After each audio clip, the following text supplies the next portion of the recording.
So today, we're going to set the stage for all 5 days by talking about your personal prepping priorities.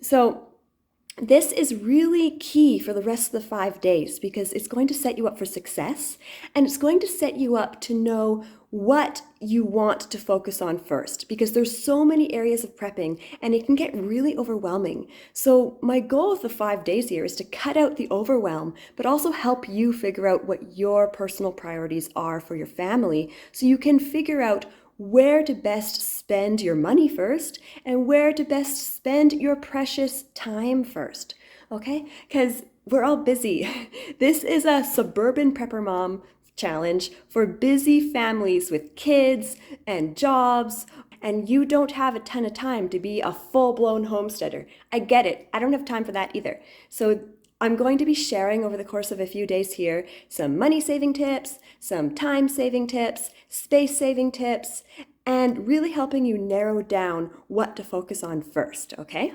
Sound good? You'll also want to print out the worksheet that I emailed you. So if you have access to those worksheets, please print today's off because I'm going to be walking you through a series of questions, and having that worksheet is going to help you write down your thoughts right away. So make sure you have that worksheet and a pen handy so you can write down your thoughts. Let's jump into the topic of nailing down your personal prepping priorities. So while we may be navigating the same ocean, we aren't all in the same type of boat. Some are big, some are small. We all have different resources, different situations, and different storms that we're facing. So our priorities aren't all going to be the same. It's going to look different for each one of us, of course. So there isn't a right or a wrong way to do things, for the most part. But it comes down to your family's unique needs, how many people are in your family, if there's, certain medical situations, what region you live in, even your values and your gut instincts, okay?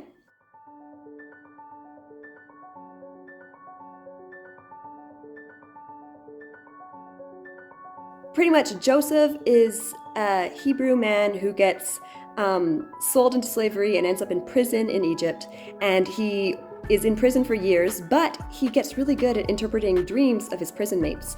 And then Pharaoh has 2 very intense dreams and no one can understand them. And he learns about Joseph in the dungeon and pulls him up, and Joseph is able to interpret his dream, lets him know there's going to be 7 years of excess food and then 7 years of severe famine coming, and gives him really sage advice to prepare for the coming famine and save the entire nation.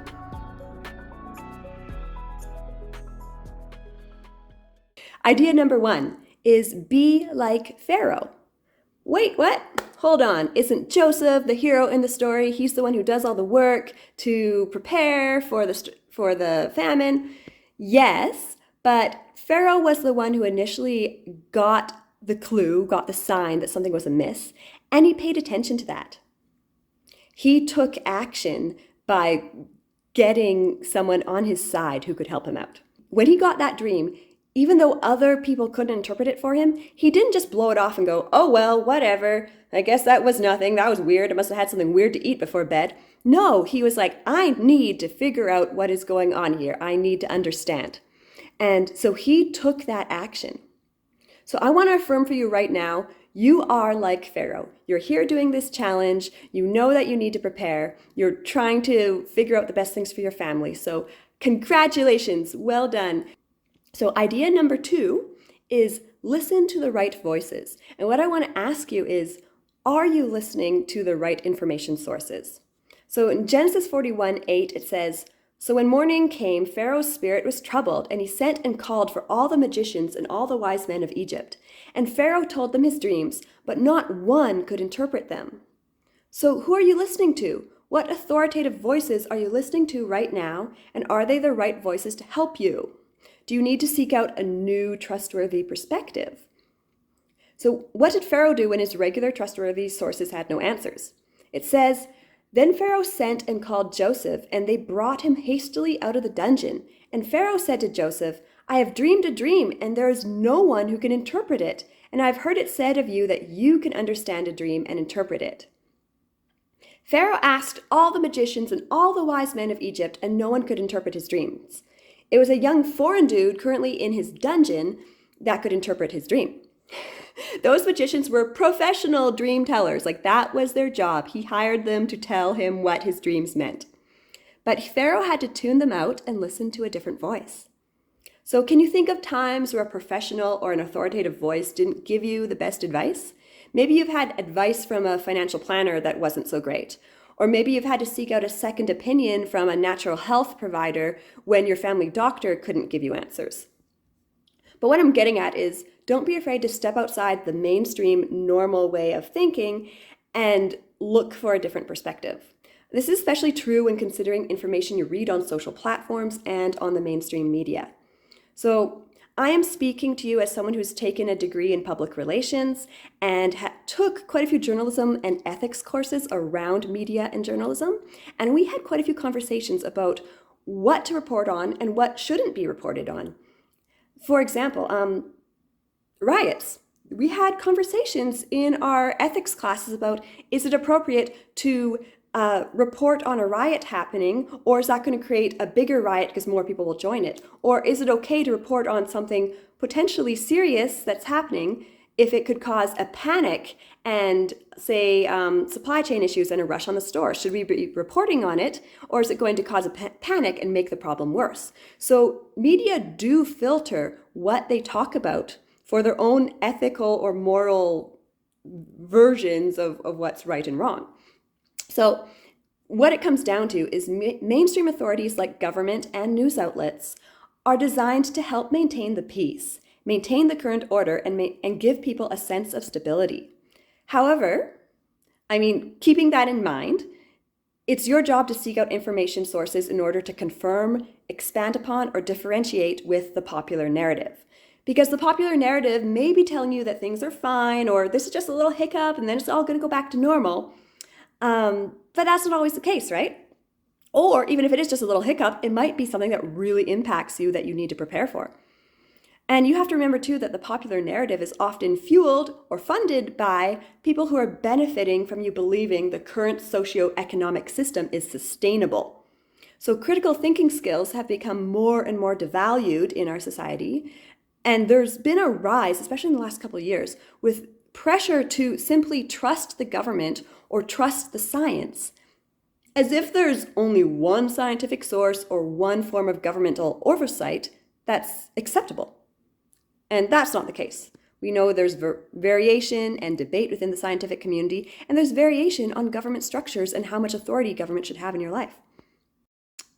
And in contrast to this, in all fairness, there's also been a sharp increase in deep fake videos and images, false alarm misinformation, and clickbait headlines. So these days, it takes intentional effort to seek out truth, find useful information, and double-check sources, okay? So I'm not saying believe everything you see on the internet, but be balanced, okay? And really look for good information. So one source that we really value is Peak Prosperity, and you can look up the Peak Prosperity channel on YouTube. And so Dr. Chris Martenson was accurately warning North Americans of the potential for lockdowns and shortages in January 2020. And that was back when the popular narrative was still rolling its eyes at people concerned about the virus from China, going, oh, it's just a flu, whatever, it'll be fine. But thankfully, we listened to Dr. Martenson's advice, and we stocked up on supplies in January and February. And this ended up being really, really good because my husband actually got probable COVID in March, and he had to isolate in the basement. And the other thing that was happening in March is I was full-term pregnant. I was like 40 weeks pregnant when he was sick with most likely COVID. He couldn't get a he couldn't get a COVID swab yet because this was before they were available for everyone. But I was so glad that while he was isolating and I was super pregnant dealing with like two other little kids, that I did not have to worry about going to the store for things like masks, disinfecting cleaners, immune boosting supplements, or toilet paper. We had it all back from January and February while things were still well stocked in the stores and people weren't fighting over toilet paper in Costco. Yay. So it was a valuable source to listen to. And if I had only listened to the mainstream media, I would have never known about that, okay? So that's just a really good example. So idea number 3 is get specific. What are you preparing for? So Pharaoh and Joseph were specifically preparing for a famine. This informed their storage and preparation decision-making. They weren't storing up weapons for a sudden invasion. They were storing up grain to fight the threat of starvation. So what do you need to prepare for? What's most important first? For example, what kind of weather disasters could happen in your region? Is there a river near you that could cause major flooding? Can you get extreme snowstorms that would cut out power for an extended time? Are tornadoes or severe hail a likely possibility in your area? Have communities in your area ever had to suddenly evacuate due to forest or prairie fires? Are there historical examples of severe drought in your region? Think about how to prepare for the most common uncommon weather. Here's another example. What personal emergencies could happen to you? So let's set aside the outside world and everything going on there right now. Think about what could personally happen in your family that it would be helpful to be more prepared for. Do you need to factor in any health conditions of immediate family members that could get worse under certain circumstances? Or do you need to be prepared for sudden unemployment? Or what about a sudden house fire? I know it's hard to think about that, but if you have ideas in mind already of what to do, it's just going to help you process it better. And let's go back to looking at the broader picture. So what socioeconomic or political disasters do you need to factor in? Is there growing unrest in your area? Or could riots become a thing due to worsening supply chain issues? What could you do in the event of a sudden market crash? Or a sudden declaration of war with an opposing country? These are good things to think about. But I know it's a lot to think about. It is a lot. You're not going to be able to plan for every scenario all at once. That's not the point of this course. But as you reflect, pick 3 emergency type scenarios that you are going to prepare for first. They can be really specific to your situation or more general. It all depends on where you're at and what preparations you already have set up. So if you have your worksheet or a notebook, just write 3 scenarios down, and it's okay, you can always change it later, right? But just write that down now. So idea number 4 is look for multiple signs. And this is going to help you prioritize those 3 ideas, okay? So Pharaoh actually had a series of 2 dreams with the same meaning. So Joseph explained to Pharaoh that because he had received more than 1 sign, or in this case 2 dreams, there was greater urgency to begin to prepare and store up grain. So because he saw multiple signs, there was more urgency. So what areas are you seeing multiple signs that something is amiss? What is most pressing in your life for you to prepare for? So take your 3 things and order them first, second, and third. And now give yourself a timeline. This is key too. I will be prepared for X by X date. Okay, so write that down too. You have 3 things, so you're going to order them first, second, third. And then you're going to give yourself a timeline and make sure it's reasonable. And if the timeline involves you maybe having to purchase a few more things, gives yourself a longer amount of time if you need to budget for some things and buy some things over the course of a few weeks or a few months, okay? So idea number 5 is decide what practical steps you need to take. Okay, so you've got your 3 things and you've ordered them first, second, third, and you have a timeline for when you want them to be done. But now you need to take some practical steps. So going back to Joseph and Pharaoh, Joseph didn't just explain the dreams to Pharaoh, he detailed out exactly the next steps Pharaoh needed to take. So what practical steps do you need to take in order to get you from thinking about it to taking action and actually accomplishing that goal? So here's some examples for you. So example number 1, maybe you want to build your supply of household toiletries and other household needs. But your first step is making space. So you just decide to declutter the shelving in your basement, get rid of unnecessary items, and make space for your practical surplus of supplies. So the result might be, once completed, you're able to keep your eyes open for sales and coupons and buy extra household staples when they are better priced, knowing you have the room to store them neatly. So here's another example. You want to be more financially prepared in the event of a sudden family emergency, or even right now, just with inflation going up, having more finances available to you. So your first step is doing a garage sale, picking up some extra shifts, or taking on a temporary side gig to quickly be able to set aside $1,000 in emergency cash. So the result is, after this initial effort of getting to $1,000, you're motivated to continue and keep building extra income, extra savings, or paying off debt. Okay, so once again, this is one of those things where once you take practical steps to get the ball rolling, it's easier to keep going and keep the momentum up. So write down the first step you need to take for each area that you wrote down already. And what result will this help you achieve? So you don't need to come up with every single step, like a huge long chart right now, but for each of those 3 areas that you named your first, second, and third priority, write down the first step you need to take in each one of those areas so that you can get the ball moving. So idea number 6, and this one is really key, is finding an accountability buddy. So Pharaoh made Joseph accountable to putting preparations in place for the coming famine. He chose to trust him. Going against the grain and choosing to prepare for various scenarios that most people don't like to think about, let alone plan for, takes mental effort. It does. It really does take mental effort to continue on the path of being a prepper when some people, because of their own biases or internal fears, they might get frustrated with you for it. They might think that you're going overboard, or they might think that you're being dramatic or over the top, right? So you want someone in your life who thinks the same ways as you, has their own goals, and you can share the journey together, okay? So who can you share what you have written down with, who will encourage you to stick with it? Can you think of a like-minded friend who could be your accountability partner? So, and I do recommend this to be a person outside of your immediate household who can offer a more neutral perspective. Because it's really great to have your spouse on board too, and I'll talk about that in a minute.